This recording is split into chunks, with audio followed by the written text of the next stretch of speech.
বাংলাদেশিদের জন্য শিগগিরই সব ধরনের ভিসা চালু করতে যাচ্ছে ভারত। বর্তমানে শুধুমাত্র মেডিকেল এবং ডাবল এন্ট্রি ভিসা দেয়া হচ্ছে। ভ্রমণ ভিসা সহ অন্যান্য ক্যাটাগরির ভিসাও চালুর উদ্যোগ নিচ্ছে বাংলাদেশের ভারতীয় দূতাবাস।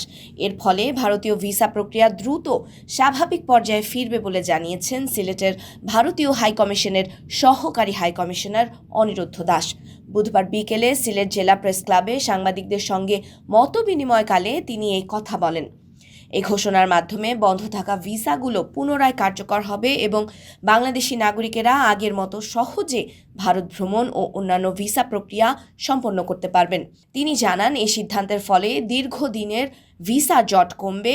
ভ্রমণ, শিক্ষা, ব্যবসা ও অন্যান্য প্রয়োজনে যারা দীর্ঘদিন ধরে ভারতে যেতে অপেক্ষায় ছিলেন তারা তাদের পরিকল্পনা বাস্তবায়নের সুযোগ পাবেন।